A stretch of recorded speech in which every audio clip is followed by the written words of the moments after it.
డబ్బు, అనారోగ్యం, ఉద్యోగం, వ్యాపారం, అప్పులతో బాధపడుతున్నారా? మీకోసమే launch your future programme.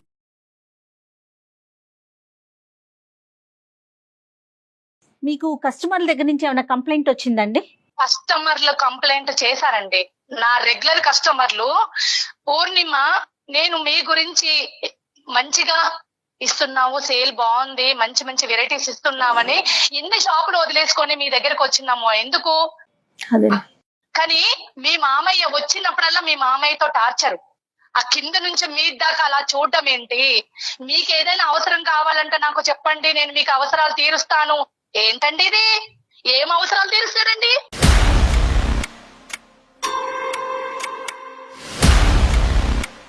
Sir ఇవన్నీ ఇంటూ నేను సార్ కంట్రోల్ అవ్వలేకపోతున్నా సార్.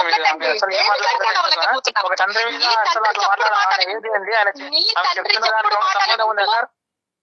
నీ తండ్రి చెప్పుడు మాటలు వింటే ఈ రోజు నన్ను కొట్టావు, నువ్వు నన్ను రోడ్డు మీద వేసి కొట్టావు. నేను ఎలా భరిస్తాను?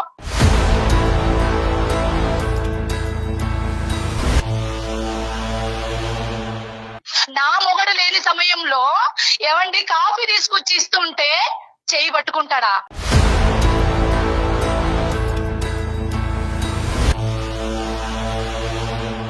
కోడలంటే కూతురుతో సమానం అండి, అంతేకాని పిచ్చి పిచ్చిగా మాట్లాడుతుంటాడండి.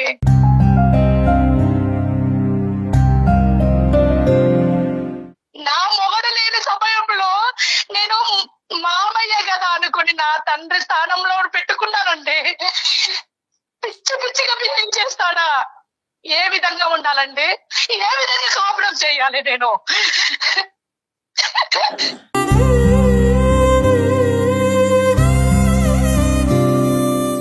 ఊరుకోండి. పూర్ణిమ గారు, కంట్రోల్. మిమ్మల్ని ఎలా ఓదార్చాలో కూడా మాకు అర్థం కావట్లేదు. ఈ రోజు ఏంటంటే ఇప్పటి వరకు అతను ఇవాళ రేపు ఎవరిని నమ్మాలండి?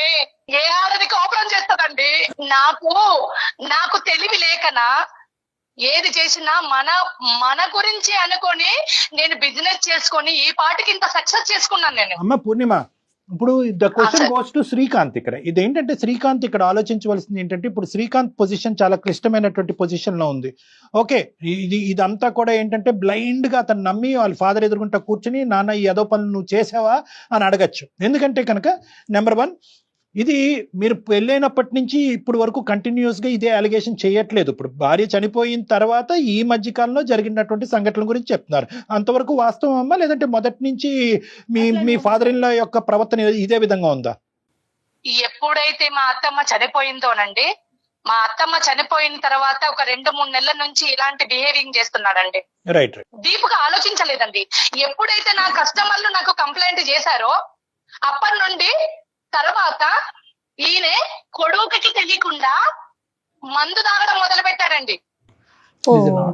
ఆ మందు తాగడం ఇంట్లో కూర్చొని, రూమ్ లో కూర్చొని నేను 2-3 సార్లు నా కంట్లో పడింది. ఆ డ్రింక్ చేసిన మూమెంట్ లో వాడు ఏం చేస్తున్నాడో అర్థమైతలేదు మనకి.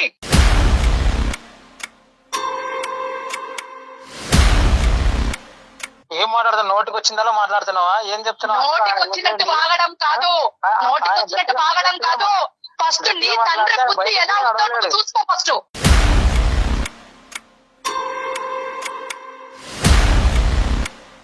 ఆయన గట్టిగా మాట్లాడితే బయటకు కూడా నడవలేడు. ఏం మాట్లాడుతున్నావు? ఏం మాట్లాడుతున్నానా? నీకేం తెలుసు? నీకేం తెలుసు? ఆయన చేస్తున్న విషయం ఇంట్లో ఉండి అనుభవిస్తున్నది నేను, ఇంట్లో ఉండి అనుభవిస్తున్నా నేను. మందు నీ కష్టం. నీ తండ్రి వేసాలు నీ దగ్గర చూపెట్టుకుంటాడా? కన్న కొడుకు ముంగట ఎవరైనా బయటపడతాడా? బయటపడడు. శ్రీకాంత్ ఒక్క నిమిషం అమ్మా, ఆగండి. కోడలు చెప్తుంటే తప్పుడు తండ్రి కొడుకులను ఇద్దరిని విడదీసే ప్లాన్ లో ఉన్నది అనుకొని నువ్వు అందరితోటి అలా చెప్పిస్తున్నావు. అలా కాదండి. ఈ పాటికి ఈ రోజు వీళ్ళకి కూడా నువ్వు అలాగే క్రియేట్ చేసి చూపెడుతున్నావు. అలా ఎలా ఏం కాదు పూర్ణిమ గారు. నేను ఎంత సఫర్ అవుతున్నాను, నేను ఎంత ఫేస్ చేస్తున్నానో ఆ బాధ నాకు తెలుసు, ఆ కడుపు మంట నాకు తెలుసు.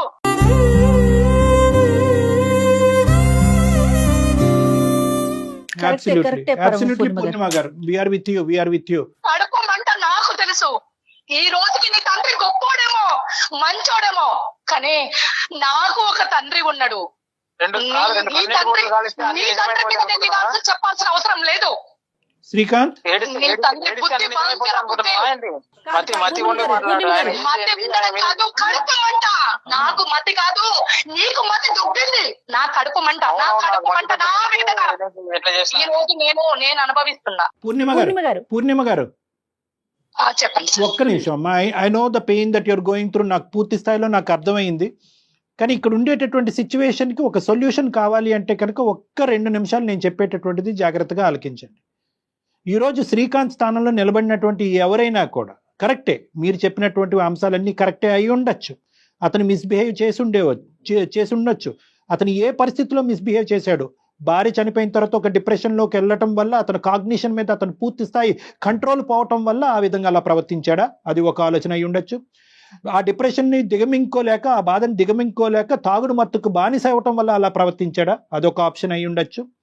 లేదు ఇతనికి ముందు నుంచే ఈ దుర్బుద్ధి ఉంది, అది మీకు ఎవరికి కంటకి కనిపించలేదు, ప్రత్యేకంగా కొడుకు అసలైతే తెలియలేదు. ఇది ఈ రోజు కోడలు ఇంట్లోకి వచ్చిన తర్వాత, కోడలు ఒక బిజినెస్ పెట్టిన తర్వాత, అక్కడ ఒక 4 కస్టమర్స్ వచ్చిన తర్వాత ఈ పరిస్థితి బయటపడిందా? ఈ 3 options are left with us. అవునా కాదమ్మా పూర్ణిమ? ఓకే అండి, మీరు అన్నది ఒక మాట అండి. మీరు అన్నారు అతను మైండ్ డిస్టర్బెన్స్ లో ఉంది అని అంటున్నారు. ఆ ప్లేస్ లో, నా ప్లేస్ లో తన కన్న కూతురు ఉంటే ఇలాగే బిహేవ్ చేస్తాడా?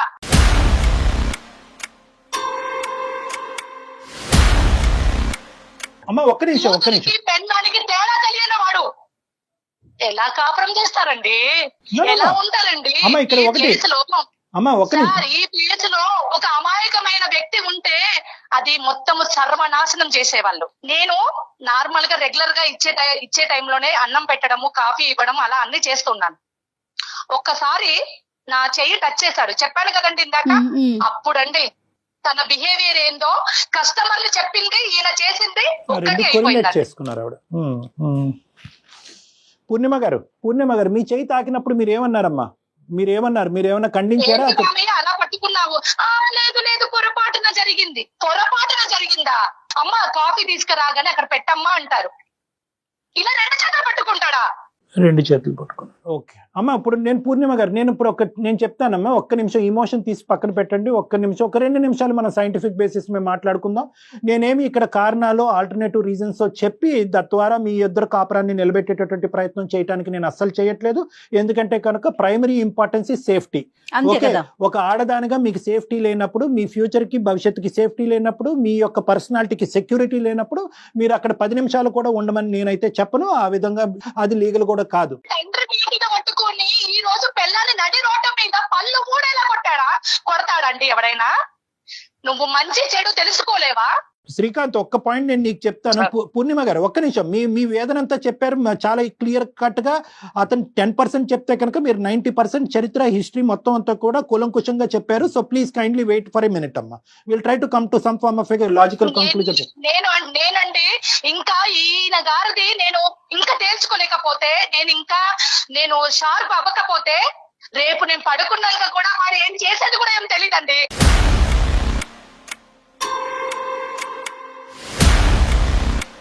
అమ్మా ఒక్క నిమిషం పూర్ణిమ గారు. మనం ఏం అడవిలో లేమో, మీరు చదువుకున్న వాళ్ళు, మీరు బిజినెస్ నడిపిస్తున్నారు. ఒకప్పుడు ఆ విధంగా అతను ప్రవర్తిస్తే కనుక ఏం చేయాలి అనేది మీకు బాగా తెలుసు. So you have all the rights to deal with this particular situation. ఆ పరిస్థితి వస్తుందని నేను అనుకోవట్లేదు. కానీ ఇక్కడ శ్రీకాంత్ యొక్క సెంటిమెంట్స్ కూడా ఆలోచించాలి కాబట్టి ఒక 2 నిమిషాలు ఓపిక పట్టండి అమ్మా ప్లీజ్. ఇక్కడ ఏంటంటే ఓన్లీ ఇక్కడ ఈ అలిగేషన్ ఒక్కటే కాకుండా దీనికి మించినటువంటి వేరే అంశం కూడా ఉంది. ఆ అంశాన్ని బేస్ చేసుకుని మీరు ఇలా మాట్లాడట్లేదా అనేది అతని ఆలోచన. ఒకటి, మీరు బిజినెస్ స్థాపించిన తర్వాత ఫైనాన్షియల్ ఇండిపెండెన్స్ పెంపొందించుకున్నారు. మీ యొక్క లెక్కలు మీరు చూసుకుంటున్నారు, మీ బ్యాంక్ అకౌంట్లు మీరు చూసుకుంటున్నారు, మీ ఖర్చులు మీరు పెట్టుకుంటున్నారు, మీ అప్పులు మీరు తెచ్చుకుంటున్నారు. దీనికి బ్యాంక్ అకౌంట్ లో షూరిటీ ఎవడు పెట్టండు? అసలు నాకు చెప్పింది ఆమె, అవన్నీ చెప్తుందా? ఒక్క నిమిషం ఏంటి, నేను తప్పు పని చేశానా చెప్పకపోవడానికి? బిజినెస్ ని ఇంప్రూవ్మెంట్ చేసుకోవడానికి కదా నేను చేసింది. పెట్టకపోతే వేరే వాడు పెట్టరా? వేరే వాళ్ళు ఎవరు పెట్టరా? పెట్టాలని ఉన్నదా? చూడండి సార్ ఎట్లా మాట్లాడుతున్నారు. వేరే వాళ్ళు ఎందుకు అంటుంది? అదేనా మాట్లాడాల్సిన విషయం? పూర్ణిమ గారు వాళ్ళు షూరిటీ కావాలన్నప్పుడు హెల్పింగ్ చేస్తారు, దానికి తప్పు పడతావా? పూర్ణిమ గారు దయచేసి ఆలోచించండి. మీరేంటంటే నేను ఈ 2 అంశాలకి ముడి పెట్టాలని అనుకోవట్లేదు, రెండింటిని విడివిడిగా చూడాలని అనుకుంటున్నాను. మీ సెక్యూరిటీకి ఎక్కడన్నా ఛాలెంజింగ్ ఉంటే కనుక ఈ సెకండ్ మీరు పెట్టి బేడా చదువుకుని బయటకు వెళ్ళిపోవచ్చు. No problem. కానీ ఈ సెకండ్ ఆస్పెక్ట్ని కూడా ఒక క్లారిటీ తెచ్చుకోవాలి, నెంబర్ 1. నెంబర్ 2 ఏంటంటే ఈ సెకండ్ ఆస్పెక్ట్కి మీరు ఇందాక చెప్పిన దానికి ఏమన్నా సంబంధం ఉందా అనేటటువంటిది చూడవలసినటువంటి ఆవశ్యకత ఇక్కడ ఉంది. కాబట్టి నేను అడుగుతున్నాను, వాళ్ళు పెట్టినటువంటి బిజినెస్, ఇది ఒక చిన్నపాటి ఫ్యామిలీ, ఇందులో ట్రాన్స్పరెన్సీ ఉంటే తప్పేంటి మేడం? ట్రాన్స్పరెన్సీ ఉంటే తప్పేంటి? మీరు ఎవరి చేతన్నా షూరిటీ పెట్టించుకోండి, అది వేరే విషయం. కానీ వాళ్ళు పెట్టించినటువంటి బిజినెస్ మీ కోరిక మేరకు, మీ కోరికని అడ్డు రాకుండా పెట్టించిన బిజినెస్ అని అంటే వాడి తండ్రి, ఆయన తండ్రి ఏం చేసినా నేను ఊరుకోవాలా? ఇదేనా మీరు న్యాయం చెప్పేది? నో మేడం, పూర్ణిమ గారు, no I'm not linking both the issues. ఆయన సాడిస్ట్ గా బిహేవ్ చేస్తే, తండ్రి మాటలు పట్టుకొని బిహేవ్ చేస్తే నేను పడాలా? పూర్ణిమ గారు, నేను అలా అనలేదు, మీరు వక్రీకరిస్తున్నారు, మీరు ఆ విధంగా ఆలోచిస్తున్నారు. శ్రీకాంత్ 1 minute, నేను ఆవిడ క్లారిటీ ఇవ్వనియండి. నేను ముందుగానే నా స్టేట్మెంట్ ఓపెన్ చేయక ముందే నేను క్లియర్ కట్ గా చెప్పాను. మీరు దయచేసి మీ ఇమోషన్ లో మీరు ఆలకించలేనట్టున్నారు. ఈ 2 డిఫరెంట్ ఇష్యూస్ అని నేను చెప్పాను. అవును, చెప్పానా లేదా? రెండింటికి ముడి పెట్టట్లేదు. మీకు మీ సెక్యూరిటీ మీద మీకు ఇబ్బందిగా ఉంటే కనుక ఈ సెకండ్ మీరు పెట్టి బేడ సర్దుకుని బయటకు వెళ్ళండి అని కూడా చెప్పానా లేదా? అవును సార్. పూర్ణిమ గారు, ప్లీజ్ మీ ఇమోషన్స్ ని మా మీద రుద్దటానికి ట్రై చేయకండి. మాకు ఆ ఉద్దేశం లేదు. మీరు అతను బిజినెస్ పెట్టించాడు కాబట్టి అతనికి శారీరకంగా మిమ్మల్ని లోపరుచుకునేటటువంటి ప్రయత్నాన్ని డాక్టర్ గారు మీరు ఖండించడం అనేటటువంటి ఉద్దేశాన్ని దయచేసి అక్కడ వ్యక్తపరచకండి. అటువంటి క్యారెక్టర్ నాకు లేదు, అటువంటి ఆలోచన నాకు లేదు. ఈ వేదిక ఉద్దేశం అది కాదు. ప్లీజ్ మీ ఆలోచనలు మా మీద రుద్దకండి. Okay, we are trying to help you.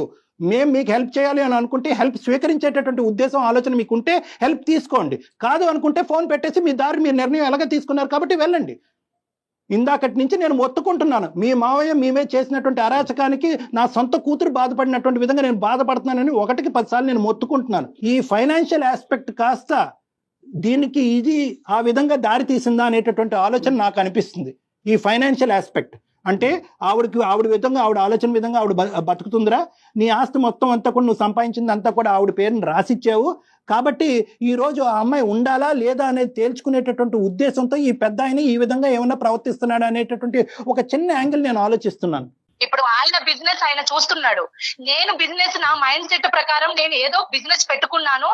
Okay, ప్రతిదీ చెప్పాల్సిన అవసరం లేదండి. అక్కడ ప్రతిదీ పూసగుచ్చినట్టు చెప్పాల్సిన అవసరం లేదు. అతను ఏమైనా చెప్తున్నాడా నాకు? Srikanth, correct me if I am wrong. మీ తండ్రి గారిని ఈ పరిస్థితుల్లో, భార్యని, ఈ కుటుంబాన్ని, ఈ కాపురాన్ని కాపాడేటటువంటి ఉద్దేశంతో మీ తండ్రి గారిని దూరం పెట్టేటటువంటి ఆలోచన మీకు ఉందా? నీ తండ్రిని ఏదైనా ఒక అనాథాశ్రమంలో వేస్తావా, లేదు ఏదైనా రూమ్ తీసి ఉంచుతావా, ఏమైనా చేసుకో. ప్రొవైడ్ చేయక్కర్లేదు మేడం గారు. మీరు వృద్ధాశ్రమం ఎక్కడో పెట్టవలసినటువంటి ఫెసిలిటీస్ మీరు ప్రొవైడ్ చేయక్కర్లేదు. మీకేం కావాలో అనేటటువంటిది ఒక్కటే దయచేసి చెప్పండి. ఆ భార్యను పోగొట్టుకున్నటువంటి ఆ పెద్ద మనిషి యొక్క సైకలాజికల్ ప్యాటర్న్ ఏం జరుగుతుంది అనేది ఒక ఎక్స్పీరియన్స్డ్ డాక్టర్ గా నాకు బాగా తెలుసు. అది వినాలి. ఆయన బిహేవియర్ మంచిగా లేదు.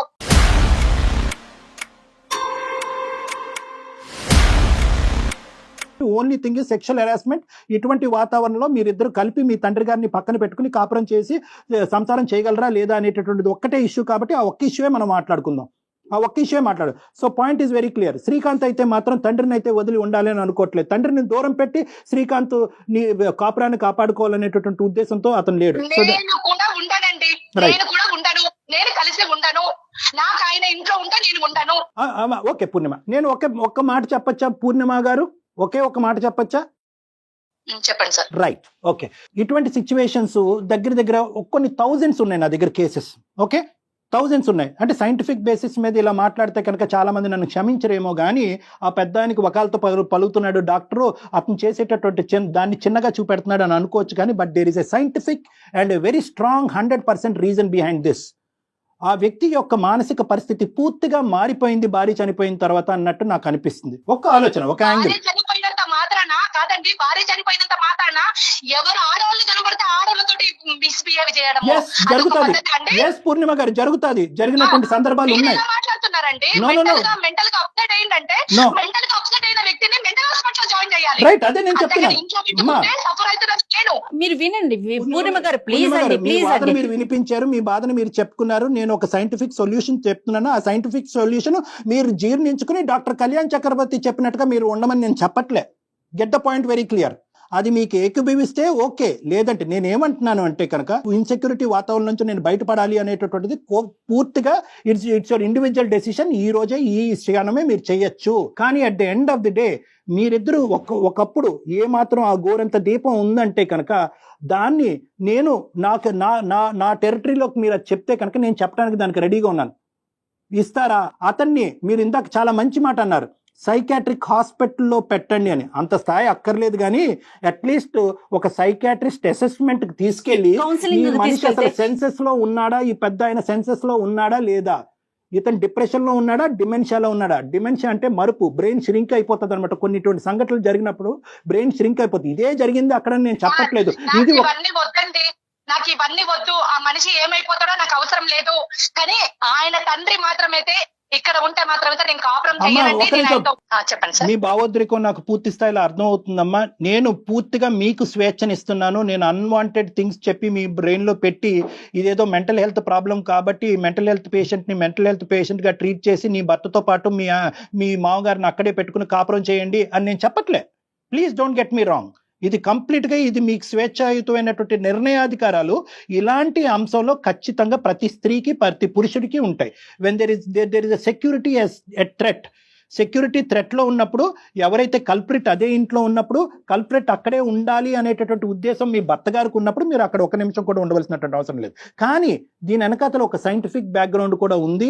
ఆ పెద్ద ఆయన్ని డిప్రెషన్ లో ఉన్నారా, డిమెన్షియాలో ఉన్నారా, లేదంటే పోస్ట్ ట్రామాటిక్ స్ట్రెస్ డిసార్డర్ అంటే భార్య చనిపోయినటువంటి వేదనలో అతను అలా విచిత్రంగా ప్రవర్తిస్తున్నాడు అనేది ఒక్కసారి సైకలాజికల్ అసెస్మెంట్ తీసుకుని ఆ విధమైనటువంటి ట్రీట్మెంట్ అతనికి ఇప్పించేటట్టు అయితే కనుక, ఒకప్పుడు ఆ ఇష్యూ ఉంటే కనుక బహుశా మీ కాపురం నిలబడతాది, ఆ పెద్ద ఆయనకి న్యాయం జరుగుతుంది, ఆ పెద్ద ఆయన మీ ఇంట్లో ఉండటానికి ఒక అవకాశం కూడా ఉంటుంది. ఇది ఒక చిన్న యాంగిల్, ఒక సజెషన్ మాత్రమే నేను మీకు చెప్తున్నాను.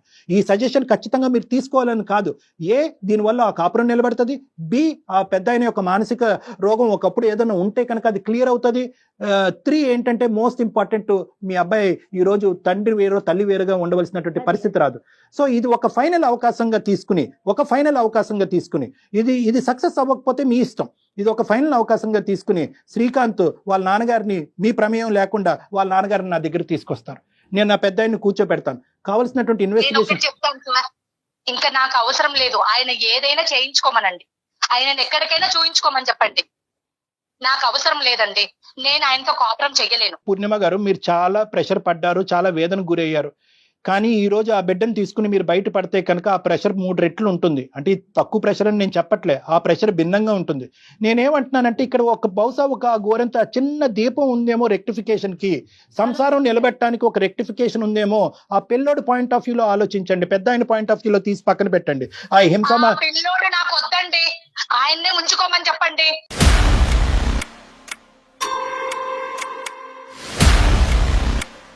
నాకు ఆయనతో విడాకులు కావాలి అంతేనండి. ఇంకా ఉంటాను సార్.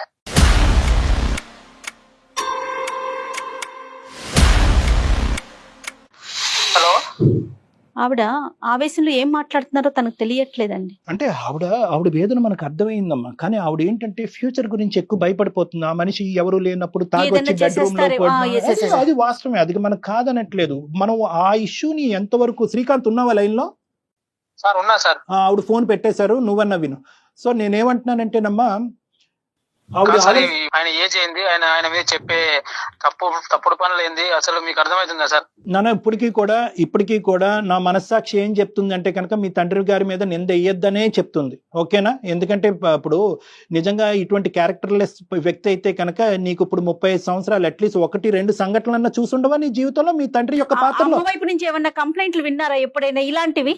చిన్నప్పటి నుంచి నేను ఎప్పుడు వినలేదు సార్. అంతెందుకు, ఆమె కస్టమర్స్ అంటుందా, ఆమె కస్టమర్స్ లోనే కొంతమంది మ్యూచువల్ ఫ్రెండ్స్ ఉన్నారు, వాళ్ళు కూడా నాకు చెప్పలేదు.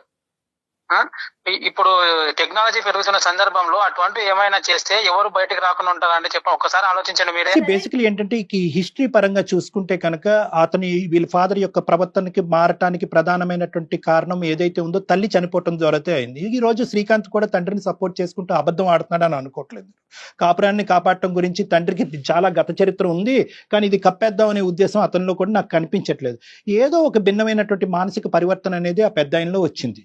ఆ మానసిక పరివర్తన ఈ రోజు ఆ పూర్ణిమ గారికి ఇంట్రెస్ట్ ఉన్నా లేకపోయినా, ఆవిడ కాపురంలో ఉన్నా, ఈ మ్యారేజ్ లో ఉండటానికి ఇష్టపడినా లేకపోయినా, దాన్ని సరిచేయవలసినటువంటి బాధ్యత ప్రధానంగా ఈ రోజు శ్రీకాంత్ మీద ఉంది. సో నేను దీనికి సొల్యూషన్ ఏం చెప్తానంటే, ఈ రోజు పూర్ణిమ ఉంటుందా ఉండదా అనే ఆస్పెక్ట్ తీసి పక్కన పెట్టేసే శ్రీకాంత్.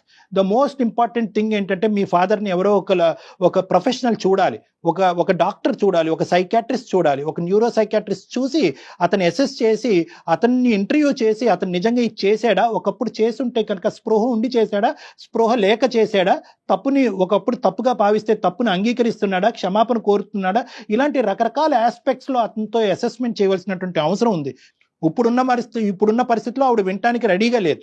బహుశా ఒక డాక్టర్ అసెస్మెంట్ జరిగి ఇది అతని మానసిక పరిస్థితి కాబట్టి ఇలా చేశాడు అనేటటువంటిది ఆవిడ నమ్మచ్చు.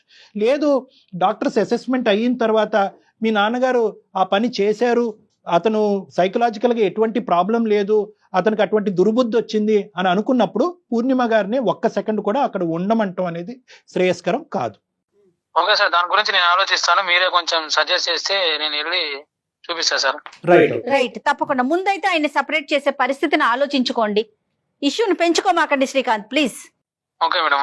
రైట్, నేను ఇది అయిపోయినాక మీకు డాక్టర్ గారి నెంబర్ షేర్ చేస్తాను, ఒకసారి డాక్టర్ గారితో పర్సనల్ గా మాట్లాడండి ప్లీజ్ మేడం. ఎలాగైనా మీరు సజెస్ట్ చేసి ఖచ్చితంగా ఈ విషయం డెఫినెట్ గా.